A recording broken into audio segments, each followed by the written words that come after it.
পড়ছি আলহামদুলিল্লাহি রাব্বিল আলামিন, এই শব্দটা কানে শোনার চেষ্টা করা, শব্দের দিকে কি করা ভাই, তাহলে আপনার নামাজে মনোযোগ আসবে। কারণ কি?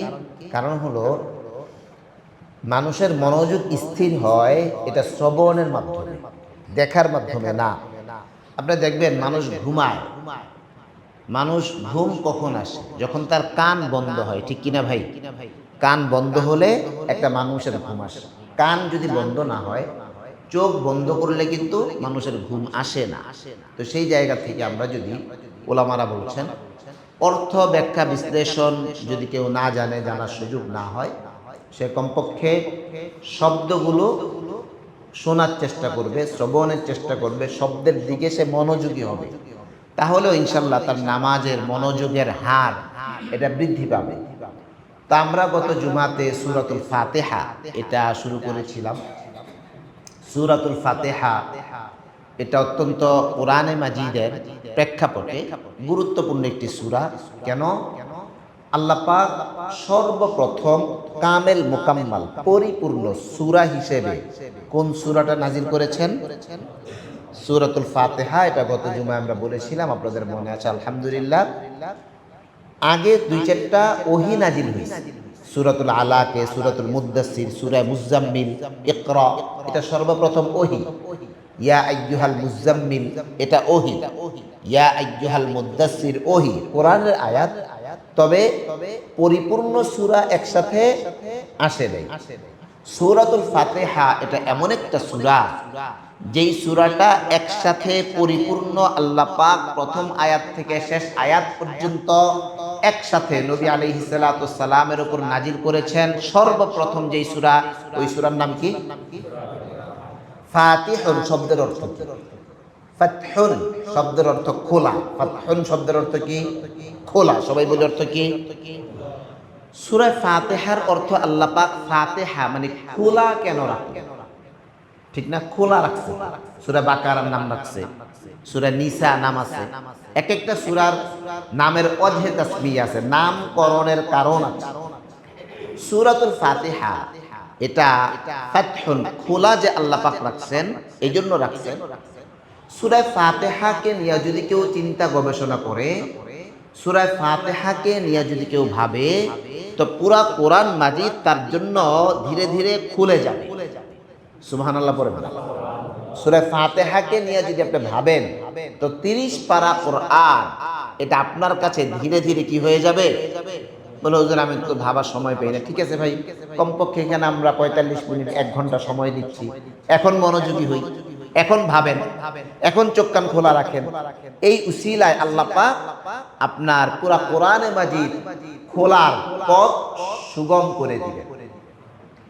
এমনও হইতে পারে যে এই উসিলায় আল্লাহ পাক আপনার বংশে, আপনার প্রজন্মের মধ্যে হক্কানি রব্বানি আলেম দান করে দিবেন।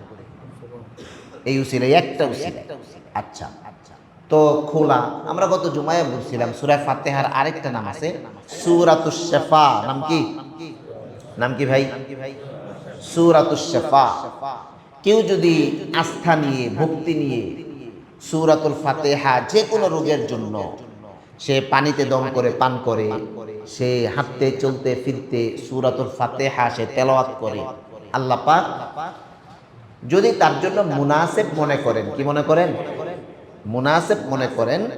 অসুস্থতা এটাও আল্লাহর একটা নেয়ামত। অসুস্থতাও কি ভাই?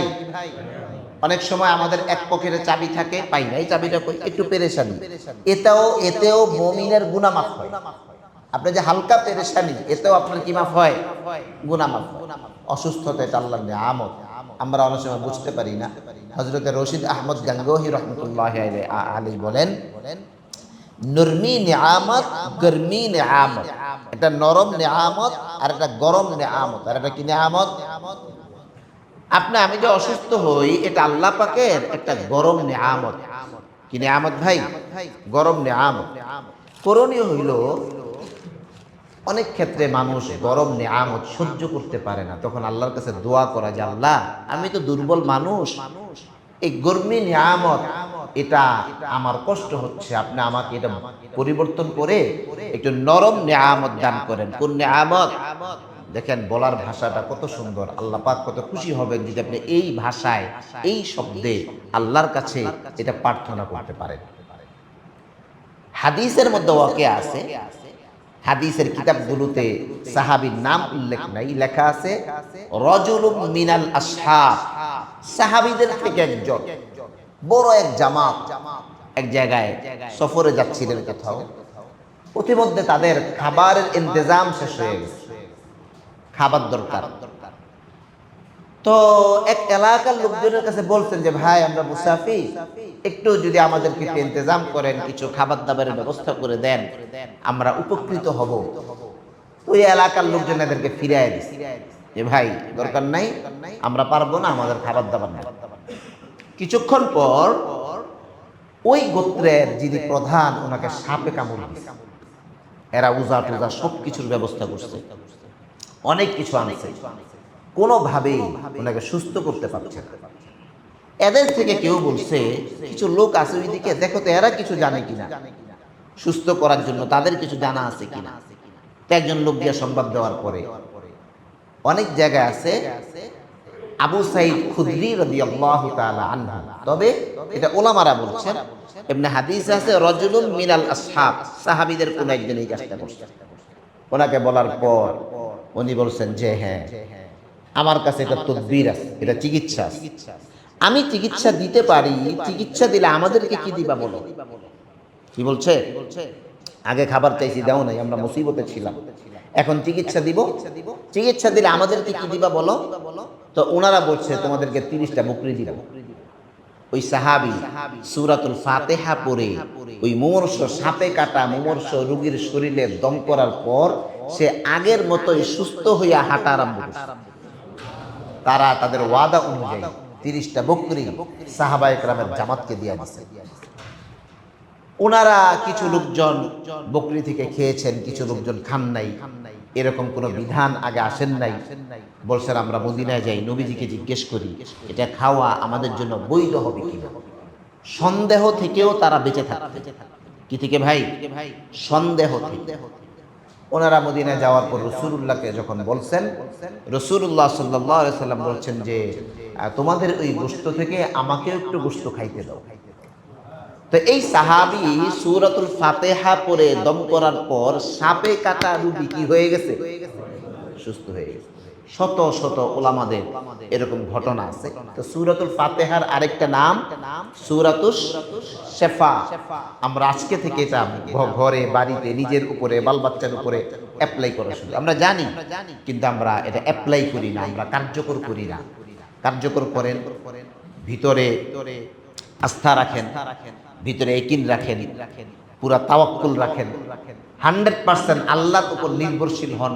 দেখবেন আল্লাহ রাব্বুল আলামিন এই সূরার বারাকা আপনার আমার জীবনেও দান করবেন। সবাই আল্লাহুম্মা আমিন বলুন। সূরাতুল ফাতিহা শুরু করেছেন আল্লাহ পাক বিসমিল্লাহ দিয়ে। বিসমিল্লাহ কোরআনের আয়াত কি আয়াত না, গত জুমাতে আমরা বলেছি। এবং আলহামদু অর্থ কি জানি ভাই? প্রশংসা কার জন্য? গত জুমাতে আমরা প্রশংসার ব্যাখ্যা করেছি, একটা কৃতজ্ঞতা আর একটা কি প্রশংসা। অনেক ক্ষেত্রে আমরা কৃতজ্ঞ হই কিন্তু প্রশংসা করি না, আবার অনেক ক্ষেত্রে প্রশংসা করি কিন্তু কৃতজ্ঞ।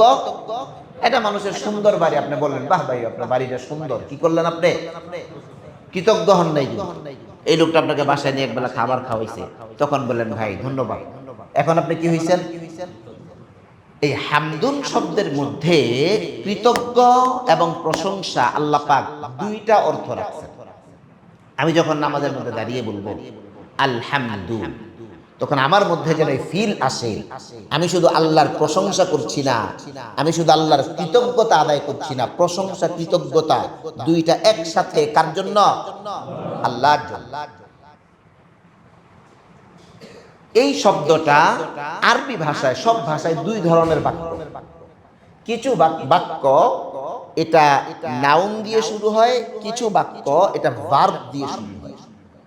আপনি যদি একটু গভীরভাবে খেয়াল করেন, আল্লাহ পাক এই বাক্যটা কোরআনের সূরার প্রথম বাক্যটা যে আমার প্রশংসা, এটা বলেন নাই প্রশংসা করি, বলেন নাই প্রশংসা করছি, বলেন নাই বলছেন সমস্ত প্রশংসা কার? আচ্ছা বলতেছি তো আমি, ঠিক না?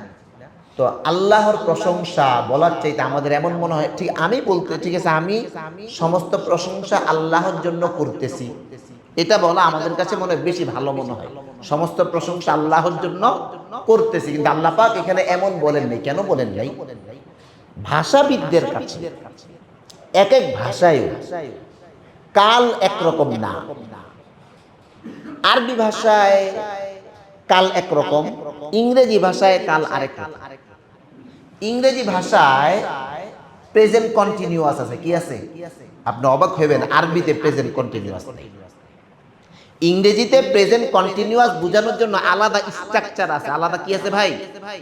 প্রেজেন্ট কন্টিনিউয়াস এক স্ট্রাকচার বোঝায়, আর প্রেজেন্ট ইনডিফিনিট এটা আরেক স্ট্রাকচার লাগে, ঠিক নেই? আমি যদি বলি আমি যাই, তো বলতে হবে আই গো। আমি যাই, যে আমি যাচ্ছি, এটা কি হবে? I am going. Structure change হয়ে গেছে। আশ্চর্যের বিষয় হইল আরবি ভাষায় আমি যাই, আমি যাচ্ছি, এটা বোঝার জন্য একটা স্ট্রাকচার, দুইটা কি নাই? স্ট্রাকচার নাই। ইংরেজিতে যেরকম প্রেজেন্ট পারফেক্ট কন্টিনিউয়াস আছে না একটা, আমি 2 বছর যাবত যাচ্ছি, I have been going for 2 years, ধরে 2 বছর যাবত যাচ্ছি। আরবি ভাষায় না এরকম কোন স্ট্রাকচার নেই। গেল একটা। তাহলে আমরা এখান থেকে কি বুঝলাম? আবার দেখেন, বাংলা ভাষায়, ইংরেজি ভাষায় ফার্স্ট পারসন আছে, সেকেন্ড পারসন আছে, আর একটা কি পারসন আছে? আশ্চর্যের বিষয় আরবি ভাষায় সেকেন্ড পারসন বলতে কোনো পারসন নেই। কি নাই? ফার্স্ট পারসন, সেকেন্ড পারসন, মানে ওয়াহেদ, তাসনিয়া, জমা। তো এক একটা ভাষার মধ্যে ভাষাবিদদের কাছে এই পার্সনে চেঞ্জ হয়, কালে চেঞ্জ হয়। এখন আল্লাহ পাক যদি এই জায়গায় এই কাল ব্যবহার করে, মানে টেন্স ব্যবহার করে, ইংরেজিতে আরবিতে যেটাকে ফেল বলে, ফেল ব্যবহার করেন, তাহলে বাংলা ভাষা, ইংরেজি ভাষা, ফার্সি ভাষা, আমরা তো সব ভাষা জানি না, এক এক ভাষার মধ্যে এটা এক এক রকম হইতে পারে।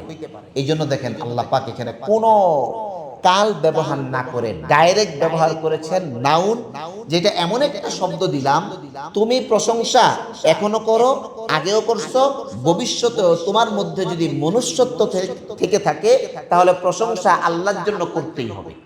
এই জন্য আল্লাহ পাক এই আলহামদু এখানে কোনো ভার্বের ব্যবহার করেন নাই, সরাসরি নাউনের ব্যবহার করছেন। আরেকটা জিনিস খেয়াল করেন আপনারা, একটা তাসবিহ জানি আমরা, সুবহানাল্লাহি আলহামদুলিল্লাহি, কি হ্যাঁ, ওয়ালা ইলাহা ইল্লাল্লাহু আল্লাহু আকবার, এরপরে কি? হ্যাঁ সবাই খেয়াল করেন, এরপরে কি? ওয়ালিল্লাহিল হামদ। লিল্লাহ আগে, হামদুন, আর আলহামদুর মধ্যে হামদুলিল্লাহ। হামদুন আগে, লিল্লাহ। এটাও এই যে সূরাতের দেখেন, এটাই কোরআনের বিশেষত্ব। আপনি যদি যখন নামাজে দাঁড়াবেন, এগুলো যদি হয়তো সব আপনার মনে থাকবে না, আপনি যদি জেহেনে শুধু এই বিষয়গুলো আনেন, দেখবেন আপনার নামাজটা অন্যরকম একটা প্রাণবন্ত নামাজ হবে। ওইখানে আল্লাহ বলছেন লিল্লাহিল হামদ, এতটুক তো বুঝেন হামদুন শব্দটা আছে, কি আছে? আচ্ছা এই তাসবিহটা একটা ঐতিহাসিক শব্দ না ভাই? আমরা এটা কখন করি? এই যে সালাতু তাসবিহ নামাজে আছে, যখন ঈদের সময় পড়ি, ঠিক না? আরো বিভিন্ন জায়গায় এই তাসবিহের অনেক ফজিলত। গত 2-1 জুমা আগে আমরা বললাম, আপনি তাহিয়াতুল মসজিদ যদি পড়তে না পারেন, তাহিয়াতুল ওযু যদি পড়তে না পারেন, ওই জায়গায় এই তাসবিহটা পড়ে নিলেও আপনি কিছু কি পাবেন? বলছিলাম, মনে আছে ভাই? তাহলে এই তাসবিহটা একটা ঐতিহাসিক বাক্য। দেখেন এই বাক্যের মধ্যে আল্লাহ পাক হামদুন শব্দ আনছেন, আবার লিল্লাহ শব্দ আনছেন। পার্থক্য কি? লিল্লাহ আগে, হামদুন, আর আপনি যে সূরা ফাতিহা পড়েন এখানে হামদুন আগে, লিল্লাহ কেন? মানে দেখেন, আমি যদি বলি যে আমি স্কুলে যাই, আর যদি বলি স্কুলে যাই আমি, কি বললাম? আপনি বুঝতে পারছেন না দুইটা বাক্যের অর্থ কি? মানে মাফহুম বুঝতে পারছেন? আমি স্কুলে যাই আর স্কুলে যাই, হয়তো আপনি বুঝতে পারছেন, কিন্তু আপনার কাছে সুন্দর শোনায় না। কি শোনায় না? কি ভাই সুন্দর শোনায়? স্কুলে যাই আমি, এটা সুন্দর শোনায়? সুন্দর শোনায়। আল্লাহ পাক এই হামদুন আলহামদু এই শব্দটা আরবি ভাষা অনুযায়ী কতভাবে সুন্দর হইতে পারে, সর্বোচ্চ সুন্দর স্ট্রাকচার আল্লাহ পাক সূরা ফাতিহার মধ্যে ইউজ করছেন। তো সমস্ত প্রশংসা কার? আল্লাহ। এটা আমরা এতদিন স্বাভাবিক জানতাম, আজকে আমরা এখানে ডিপলি অনেক কিছু জানলাম। যদি আমরা একটু নোট করে কোট করে খেয়াল করতে পারি, প্রথমত আমরা খেয়াল রাখবো প্রশংসা এবং কৃতজ্ঞতা দুইটা ভিন্ন জিনিস, এই শব্দের মধ্যে দুইটাই আছে। দ্বিতীয়ত আমরা খেয়াল রাখবো এখানে আল্লাহ পাক বুঝাচ্ছেন অল টাইম প্রশংসা কার, এটা বোঝানোর জন্য আল্লাহ পাক এখানে কোনো ব্যাখ্যা দেন নাই। বাক্যটা ওই যে নাউন দিয়ে শুরু করছেন। কি দিয়ে শুরু করছেন? এটা আমি খেয়াল রাখবো। এবং আলহামদুলিল্লাহ আরেকটা লিল্লাহিল হাম। আল্লাহ পাক এখানে আলহামদু আগে কেন আনছেন? এখানেও আল্লাহ পাক ভাষার একটা সৌন্দর্য ব্যবহার করছেন। আচ্ছা, এখন আপনি জানলেন প্রশংসা কার। এরপর আল্লাহ পাক আপনাকে আল্লাহর পরিচয় দিচ্ছেন, রব্বিল। আল্লাহটা কে? আল্লাহটা কে? হ্যাঁ, আল্লাহটা কে? শুনেন, রব্বুন আল্লাহ তো কমপক্ষে লাহুল আসমাউল হুসনা, অনেক সুন্দর সুন্দর নাম আছে।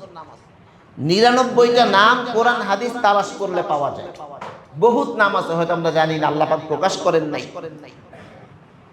এখানে আল্লাহ পাক কোন নামটা ইউজ করছেন দেখেন তো। রব কোন নামটা? কোন নামটা? হুয়াল্লাহি, এই যে সূরা হাশরের শেষে আছে হুয়াল্লাহুল্লাযী লা ইলাহা ইল্লাহু লাহুল মুলক। কি কয়? হুয়াল্লাহুল্লাযী লা ইলাহা ইল্লাহু, হ্যাঁ হ্যাঁ, আলিমুল গায়বি ওয়াশ শাহাদাতি হুয়ার রহমানুর রহিম। দেখেন, আলিম ওয়াল গায়ব ওয়াশ শাহাদা হুয়ার রহমান হুয়ার রহিম, আল মালিক আল কুদ্দুস আস সালাম আল মুহাইমিন আল জাব্বার আল মালিক। একটাও আল্লাহ পাক ইউজ করেন, ইউজ করছেন রব। ইউজ করছেন কি ভাই? রব। একটু ভাই ব্রেনটাকে সজাগ রাখেন, খেয়াল করেন। আল্লাহ পাক যে কত ভাবে আপনাকে একটা মজা দিয়া রাখছেন সূরাতুল ফাতিহার মধ্যে। আল্লাহকে এটা বুঝানোর জন্য আপনি যদি বলেন যে মুসা সাহেব আসবে, কে আসবে? একজনে বলল, ভাই এটা কোন মুসা? কোন মুসা সাহেব আসবে? মুসা নামে অনেক লোক থাকতে পারে, কোন মুসা সাহেব আসবে? এই কথাটা যদি আপনাকে কোনো মুসল্লি দেখেন, উনি আমাদের মধুবাগ মসজিদের, তা আপনি বলবেন ভাই খতিব মুসা সাহেব আসবে। কে আসবে? খতিব মুসা। একজনে বলল যে ভাই, আর দেখলেন যে না, উনি তো মধুবাগের না, উনি ওনার হয়তো ছাত্র হবে। তখন বলবে ভাই উস্তাদজি মুসা সাহেব আসবে। কে আসবে? উস্তাদজি মুসা। একজন দেখলো যে উনি এই যে একবার আমরা সিলেটে গেছি রাত 3টায়, তো গেছিলাম এক কাজে, তো হঠাৎ করে এত কাজে আসছি, বেটা করে বিরক্ত করবো, তো সিলেট মাজারে যাই, তামসাটা দেখি গিয়ে কি হয়। তো যাওয়ার পর এক লোক আসছে অনেক দূর থেকে, উস্তাদজি আপনি মুসা সাহেব না? জি, আমি আপনার সবগুলো বই পড়ছি। তাহলে এই লোক আমাকে চিনে লেখক হিসেবে, কি হিসেবে? সে খতিব হিসেবেও চিনে না, সে আমাকে উস্তাদ শিক্ষক হিসেবেও চিনে না, সে চিনে কি হিসেবে? ভাই। তো একজন যদি পাঠক হয়, ভাই লেখক মুসা সাহেব এই লেখছে, উনি আসবে। তো একজন লোকের অনেকগুলো পরিচয় হয়। একজন লোক ব্যবসায়ী হয়, উনি দানবীর হয়, উনি শিক্ষাবিদ হয়। কে আসবে? শিক্ষাবিদ অমুক আসবে। আল্লাহ পাক এখানে আল্লাহকে এটা বোঝানোর জন্য গফুরুল আলম, পুরো আলমকে যিনি মাফ করেন তিনি না, রব্বুল। রব, রব কাকে বলে দেখেন? রব বলে আল্লাহ 99 না, এক একটা নামের এক একটা ফাজায়। ওলামারা বলছেন কেউ যদি চায় তার কোনো দোষ গোপন থাকুক, উনি আল্লাহ সাত্তার নামে জিকির করুক, তার আল্লাহ পাক তার দোষটি কি করে দিবে? আল্লাহ পাকের এক একটা নামের এক একটা গুণ, আপনি আল্লাহ পাকের নামগুলো পড়ে যদি অর্থটা জানেন, আপনি দেখবেন এটার অর্থ তো এই, তাহলে আমি এই নামটা বেশি জপি। আপনার রিজিক দরকার, রাজ্জাক, আপনি বেশি বেশি করে জপতে থাকেন। রাজ্জাক, রাজ্জাক, আল্লাহ পাক রিজিকের ব্যবস্থা করবেন। তো আল্লাহ পাক এখানে রব শব্দ আনছেন, রাজ্জাক আনেন নাকি? মনে হয় রাজ্জাক আনলে ভালো হইতো নাকি, রিজিক টিজিক বেশি দিত। রব আনছে। দেখেন রব বলে যেই মানুষ কোন একটা জিনিসকে লালন পালন করে, যেই মানুষ কোন একটা জিনিসকে লালন পালন করেন, আরবিতে তাকে কি বলে ভাই? আচ্ছা, লালন পালনটা কেমন?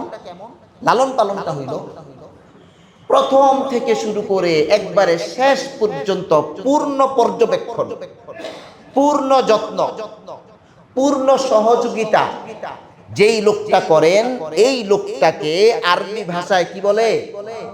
রব।